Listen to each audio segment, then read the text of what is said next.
The world thought it had seen the worst of Mpox, but the recent outbreak has shown us a virus that's evolving faster than we expected.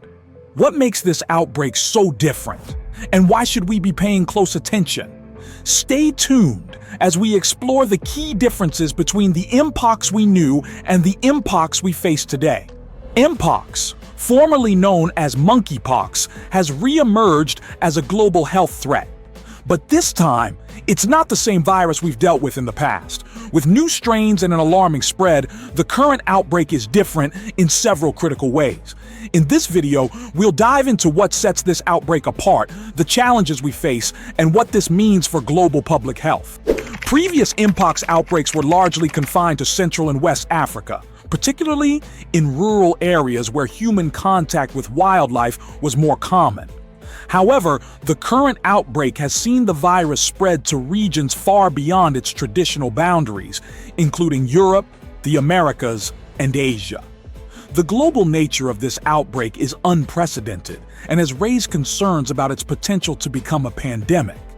This spread is partly due to increased global travel and urbanization, which have allowed the virus to jump continents more easily. Unlike earlier outbreaks, which were contained relatively quickly, the current situation has seen the virus establish itself in urban centers, making containment efforts much more challenging. One of the most significant differences in the current outbreak is the potential evolution of the virus. While Mpox has traditionally been considered a stable virus, recent cases suggest it may be mutating faster than expected.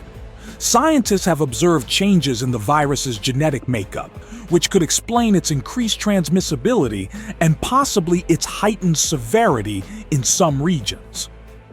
This is concerning because the more the virus spreads, the more opportunities it has to mutate. These mutations could potentially make the virus more resistant to existing treatments and vaccines, similar to what we've seen with other viruses like COVID-19. Historically, Mpox was primarily seen in individuals who had close contact with infected animals, especially in rural African communities. The virus was largely confined to men, and particularly men who have sex with men during its early stages in non-endemic countries. However, the current outbreak has shown a broader demographic impact. Women, children, and immunocompromised individuals, including those with untreated HIV, have been increasingly affected. This shift has been partly attributed to the virus's ability to spread through more common forms of contact, such as sharing utensils or close skin-to-skin contact in crowded settings. As a result, the virus is now being found in diverse settings, including schools and other community spaces. Another major difference lies in the public health response.